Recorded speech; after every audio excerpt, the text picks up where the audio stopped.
the human brain. It is capable of incredible things. Human brains built the world's greatest bridges, train trestles, and casinos. Human brains put a man's brain on the moon. A brain was the first to open up another brain, look at that brain, and say, hey, it's a brain. And that brain belonged to Albert Einstein.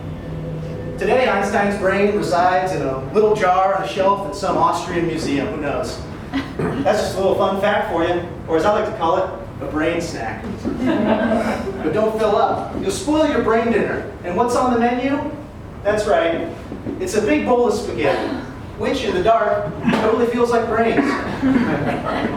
Here, pass this around, sir. Make sure everyone gets a feel. Thank you. Greetings.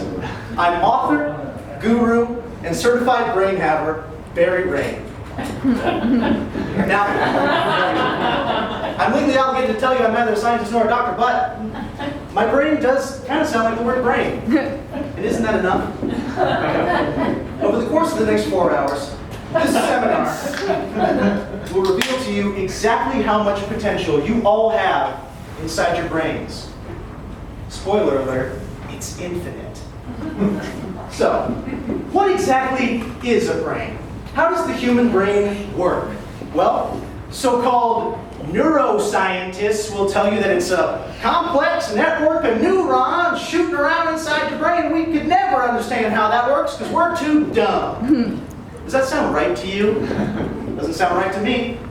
Because the truth is, we know exactly how the human brain works. To show you, all I'll have to do is go inside the human brain and reveal that it's actually a colony of smaller brains. Keep that spaghetti going, please.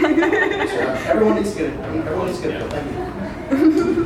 The human brain is actually a colony of smaller brains, living and working together in the mixed-use lava complex called your skull.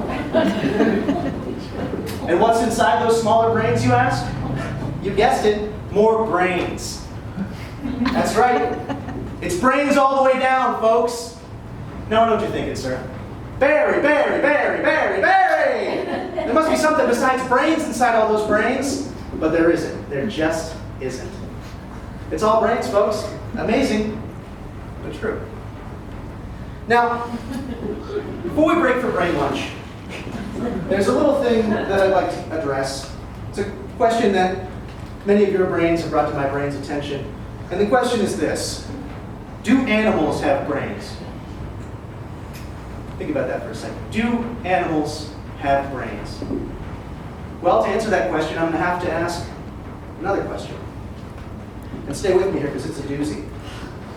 If, with me so far? If I were to take a human brain, let's say this gentleman's brain here, if I were to take this gentleman, bring him into a laboratory setting, cut open his head, unscrew his skull, take out his brain, set it aside, take an animal, let's say a monkey, small capuchin monkey, very simple. Bring it into the lab, cut off its face, take out its brain, put that brain into this gentleman's head, close it up, let it heal. Could this gentleman here look me in the eyes and say, "Thank you, Barry. Thank you for putting a monkey's brain inside my head. I feel smarter, I feel stronger, I feel sensations I've never felt before." Could he? Big question mark on that. Well, the answer is no. And it goes back to the first question you asked me, because animals just don't have brains. They don't have brains, folks.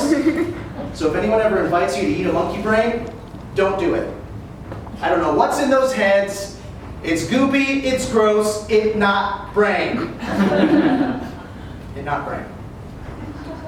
Now before we move on, there's one final thing I want to get to. It's very, very important. It's a big question for our age, okay? Do computers have brains? Do computers have brains? What is artificial intelligence? Can a robot steal your girl? Will my Roomba ever love me back?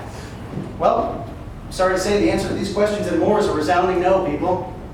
Can you make a brain out of bits and bytes computer chips? Absolutely not. You can only make a brain out of smaller brains, as I've just explained. And really, this whole idea is absurd to me. I mean, let's compare. Brain in my head, brain in this phone, which is a computer? No, it's not big enough. There's not enough room for my brain inside of this phone. It doesn't make any sense. So here's what we're going to do. We're going to do a little exercise, okay? I want everybody to take your phone out of your pocket, okay? I know everybody's got one. Reach into your pocket, take it out, okay? Oh, wait. Where's the spaghetti? Still going around? If it is, put it down, take out your phone, okay? Purse. Maybe it's in your purse, that's fine. Take it out, pull out your phone, okay? Everybody, I'm watching, I see... Okay, so quite a few phones out there. Okay, here's what we're going to do, okay? We're going to take this phone, we're going to put it on the floor, all right? Very simple exercise that we're going to do. Now that your phone's on the floor, what we're going to do is we're going to stomp on it!